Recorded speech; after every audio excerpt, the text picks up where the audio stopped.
আহ, কি শান্তি পাচ্ছি তেঁতুলকে। তোমাকে অনেক অনেক ধন্যবাদ আমাকে তেঁতুল এনে দেওয়ার জন্য। বন্ধুরা, নিত্য নতুন কার্টুন ভিডিও পেতে চ্যানেলটিকে সাবস্ক্রাইব করুন। বেল বাটনটি ক্লিক করুন। মায়াপুর পরে যখন রাত গভীর হয়ে যায় তখন শিয়ালির তেঁতুলির নেশা উঠে যায়।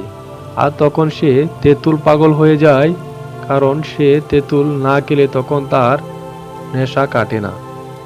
হাই হাই, ঘুমের মাঝে আমার তেঁতুলের ঘ্রাণ এসে পড়েছে। আমার তো এখন তেঁতুল তলায় যেতে হবে। তেঁতুল না খেলে তো আমার এখন আর ঘুম আসবে না। আমার যেভাবে হোক তেঁতুল খেতেই হবে। এই বলে শিয়ালি তেঁতুল তলায় যেতে থাকে তেঁতুল খাবারের জন্য।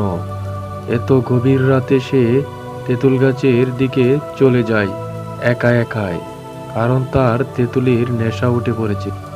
আমি কত জায়গায় রিস্কা চালাইলাম, মনের মতো একখানা আমি বউ না পাইলাম, আমি বউ না পাইলাম। এবার তেঁতুল তো খুব মজা। আমার তো শুধু তেঁতুল খেতেই মজা লাগে। আমি আরো খাবো, গাছের সব তেঁতুল খেয়ে নেব, আর কাউকে খেতে দেবো না। আর দিব কিসের জন্য? এই তেঁতুল গাছ তো শুধু আমার জন্যই। সব নিয়ানে রে মাওলা, সব নিয়ানে, মনের মতো আমায় একটা বউ দিয়া দে। হাই আল্লাহ, পড়ে গেলাম, বাঁচাও। হাই হাই, এত সুন্দর মেয়ে হয় নাকি?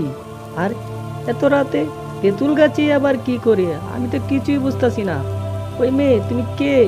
আমি হলাম এই বনের তেঁতুল রানী। আমার কাজ শুধু তেঁতুল খাওয়া। তোমাকে অনেক অনেক ধন্যবাদ আমাকে বাঁচানোর জন্য। হয়তো আজ আমার কি না কি হয়ে যেত। আর এদিকে গভীর ঘুমে থাকে শিয়ালির মা। আর যখনই তার ঘুম ভেঙে যায় তখনই দেখে পাশে তার মেয়ে নেই। আর সে বলতে থাকে, এই বেয়াদব মেয়েটা বুঝি আবার গভীর রাতে তেঁতুল তলায় গিয়েছে তেঁতুল খাওয়ার জন্য। যাই, ওইটাকে যেভাবে হোক খুঁজে নিয়ে আসি, হয়তো আবার কিসে থেকে কি হয়ে যায় আল্লাহ জানে। এই তো রানীকে পেয়েছি। কিরে বদমাস মেয়ে, তুই আবারও এত রাতে তেঁতুল তলায় চলে এসেছিস আমাকে না জানিয়ে। যদি তোর একটা কিছু হয়ে যায়, মা, আমি কি করব? আমার তো তেঁতুলের নেশা জেগে যায়, তখন আমি থাকতে পারি না। আমি কিভাবে চলে আসি? আজ তো মহা বিপদ হয়ে গেছিল। আমি তো তেঁতুল গাছ থেকে পড়ে গিয়েছিলাম, উনি আমাকে বাঁচিয়েছে। বাবা, তোমাকে অনেক অনেক ধন্যবাদ আমার এই বদমাইশ মেয়েটাকে বাঁচানোর জন্য। না না আন্টি, আপনি এভাবে বলছেন কেন? উনি তো আর ইচ্ছা করে গাছ থেকে পড়ে নাই, উনি হুট করে পড়ে গিয়েছে। কি আর বলবো বাবা, ওর ওই ধরনের বদমাইশির কারণে আমি ওকে বিয়ে দিতে পারি না। ওর সব সময় এরকম পাগলামি করবে। আমার কি এখন বয়স হয়েছে না? আমি কি করব বুঝতে পারতেছি না বাবা। কি কোন আন্টি, বিয়ে হয় না মানে? আন্টি, আপনি যদি রাজি থাকেন তাহলে আমি আপনার এই পাগড়ি মেয়েটার দায়িত্ব নিতে চাই। বাবা, আমার মেয়ে যদি রাজি থাকে তাহলে আমার কোনো আপত্তি নেই তোমার কাছে বিয়ে দিতে। মা, আমার কোনো আপত্তি নেই। যদি উনি আমাকে বেশি বেশি করে তেঁতুল এনে দেয়, আমি তাহলে রাজি আছি। হ্যাঁ হ্যাঁ, তুই চুপ করবি এখন? তোকে তেঁতুল এনে দিবি, আমি বলে দেবো নে, অনেক তেঁতুল এনে দিবি। সুন্দরী গো, আমার এই বুড়া নামটা ছুটে গেছে।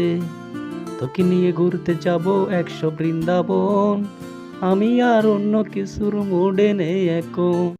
এই যে বউ, দেখো আমি কত সুন্দর শেরওয়ানি পরে এসেছি, জামাই সেজে একদম হাজির হয়েছি। বলো তো আমাকে কেমন লাগছে? ওগো, তুমি আগে আমাকে তেঁতুল এনে দাও। আমি তো খুব অস্থির হয়ে যাচ্ছি। তেঁতুল ছাড়া এখন আমার এই অস্থিরতা কাটবে না। তুমি যেভাবেই পারো আমাকে আগে তেঁতুল এনে দাও। হাই রে তেঁতুল পাগল বউ, বউ আজকের মতো এই তেঁতুলটা বাদ দেওয়া যায় না? হ্যাঁ, কি বললে তুমি? আমি তোমাকে বাদ দিতে পারবো? আমি আমার তেঁতুল খাওয়া বাদ দিতে পারবো না। এটা আমার নেশা। আচ্ছা আচ্ছা, ঠিক আছে, এত রাগ করো না। আমি যেভাবে হোক তোমার জন্য তেঁতুল নিয়ে আসছি, তুমি বসো। আহ, কি শান্তি পাচ্ছি তেঁতুলকে। তোমাকে অনেক অনেক ধন্যবাদ আমাকে তেঁতুল এনে দেওয়ার জন্য।